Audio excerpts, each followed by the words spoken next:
Hello everyone, welcome to UP police update.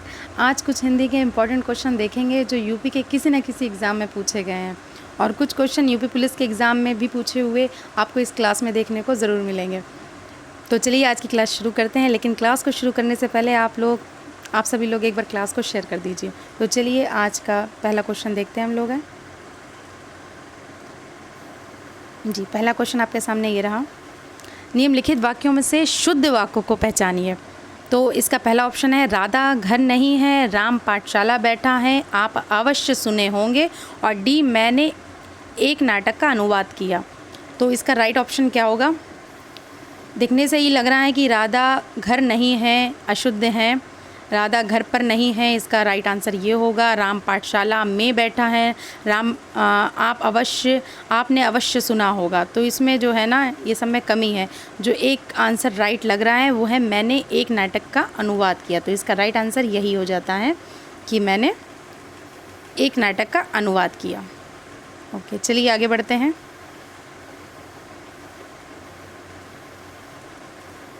अमीर खुसरो किस शैली के लिए प्रसिद्ध नहीं है?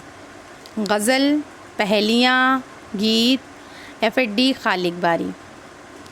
तो इसका राइट आंसर बताइए।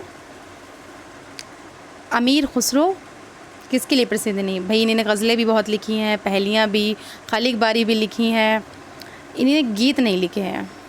तो ऑप्शन नंबर सी राइट हो जाता है, गीत। इन्होंने गज़ल, पहेलियाँ और खालिक बारी के अलावा इनकी मुकरियाँ भी हैं, और इन्होंने दो सुखने भी लिखी हैं।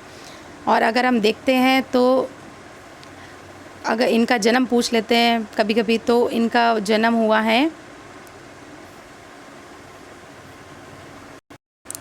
1253 ईस्वी में। इस पे क्वेश्चन ये भी बन जाता है कि इनका जन्म 1253 ईस्वी में हुआ है। पूछ लेते हैं कि इनका जन्म कहाँ हुआ है।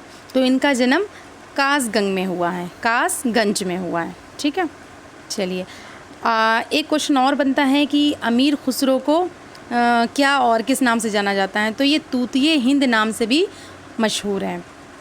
और इन्हीं ने किस का आविष्कार किया था? तो इन्हीं ने तबले का आविष्कार किया था। एक क्वेश्चन आपका ये भी बन गया। तो इस पे एक अमीर खुसरो से ही 4-5 क्वेश्चन आपके सामने हमने बता दिया आपको। चलिए आगे बढ़ते हैं। नेक्स्ट क्वेश्चन इज़, परिंदे कहानी निम्न वर्णित में से किस कथाकार की है? भीष्म साहनी, मुक्तिबोध, निर्मल वर्मा, या फिर प्रेमचंद। तो ऑप्शन बताइए जल्दी से, इसका राइट ऑप्शन क्या होगा? इसका राइट ऑप्शन है option number C, Nirmal Verma. जी, अगर हम देख लेते हैं, परिंदे निर्मल वर्मा ने लिखी, और भीष्म जो है ना, भीष्म साहनी ने लिखी है चीफ की दावत, खून का रिश्ता वगैरह इनकी प्रसिद्ध कृतियाँ हैं। प्रेमचंद का देख लेते हैं तो पंच परमेश्वर इनका बहुत ज़्यादा प्रमुख है। और मुक्तिबोध, मुक्तिबोध ने लिखा है काठ का सपना, सतह से उठता आदमी वगैरह इनकी बहुत ही प्रसिद्ध कृतियाँ हैं। तो चलिए आगे बढ़ते हैं। नेक्स्ट क्वेश्चन है, दिए गए विकल्पों में से बिल्ली शब्द का बहुवचन शब्द कौन सा होगा? सही विकल्प बताइए, इनका बहुवचन कौन सा होगा? बिल्लियाँ, बिल्लियाँ, बिल्ले, या फिर डी बिल्ला। तो इसका राइट आंसर है ऑप्शन नंबर ए, बिल्लियाँ।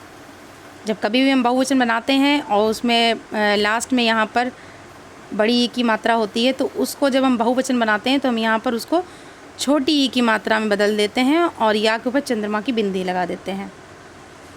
चलिए आगे बढ़ते हैं।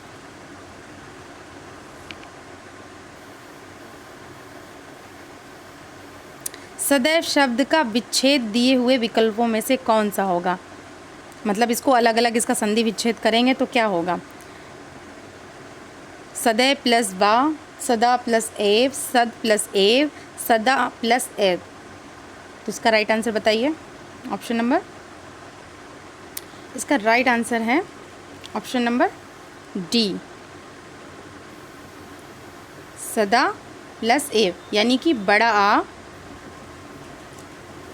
आ और ए मिलकर के हमारे ए बन जाते हैं। ठीक है, ए बन जाते हैं, ऊपर ए की मात्रा लग जाती है, जैसे कि सदैव हो जाता है। तो इसका संधि विच्छेद होगा सदा प्लस एव, ठीक है, सदैव। और इसमें इस पे एक क्वेश्चन और बन सकता है कि इसमें कौन सी संधि पाई गई है, तो इसमें वृद्धि संधि है, वृद्धि संधि, इसमें वृद्धि संधि है।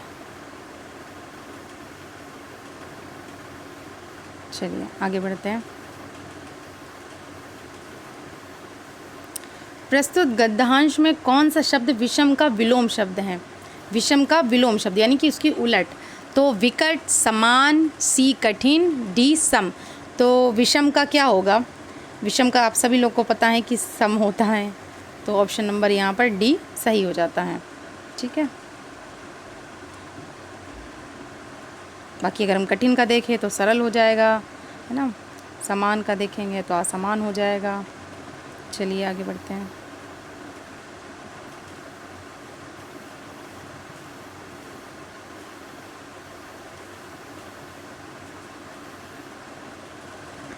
बसंत के मौसम में पीले फूल खिलते हैं, प्रस्तुत वाक्य में कौन सा विश्लेषण है? तो बताइए, मौसम, फूल, बसंत या पीले?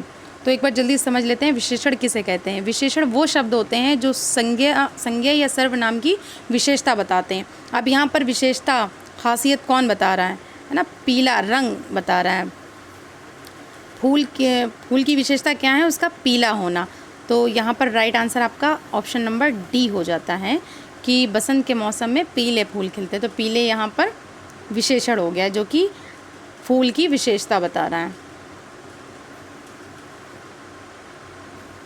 इसी तरीके से अगर हम देखें तो अच्छा, बुरा, ये सारी चीज़ें विशेषता बता रहे होते हैं किसी न किसी की, संज्ञा की या सर्वनाम की, तो वही विशेषण शब्द कहलाते हैं। चलिए आगे बढ़ते हैं। अगला प्रश्न रहा, दिए गए विकल्पों में से तीव्र का विपरीतार्थक शब्द कौन सा होगा? तेज, सरल, धीमा या फिर मंद? तीव्र, तीव्र का मतलब होता है तेज, तो इसका राइट आंसर क्या हो जाएगा? ऑप्शन नंबर डी, मंद, यानी कि धीरे, है ना, मंद। अब अगर तेज का देखते हैं हम लोग, तो तेज का विलोम हो जाएगा धीमा, है ना। और अगर हम लोग सरल का देखेंगे तो वो जटिल या कठिन। इसी तरीके से तीव्र का मंद, ठीक है, और धीमे का तेज। चलिए आगे अगला क्वेश्चन देखते हैं। महादेवी वर्मा को उनकी किस कृति पर ज्ञानपीठ पुरस्कार मिला है? तो महादेवी नंबर ऑप्शन ए है भक्तिनी, रश्मि, सी यामा या फिर रश्मि और नीरजा। तो महादेवी वर्मा को उनकी ऑप्शन नंबर सी इसका राइट आंसर हो जाता है, यामा पर ज्ञानपीठ पुरस्कार मिला है। और ये पुरस्कार उनको 1982 ईस्वी में मिला है। 1900 ये पूछ लेते हैं कि ज्ञानपीठ पुरस्कार उनको किस सन में मिला? तो 1982 ईस्वी में मिला है।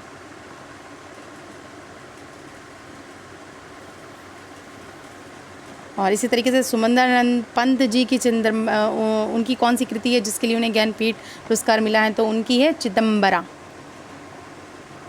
चलिए आगे बढ़ते हैं। इनमें से कौन सा शब्द नदी का समानार्थी शब्द नहीं है? समानार्थी मतलब एक सा, समान अर्थ वाला।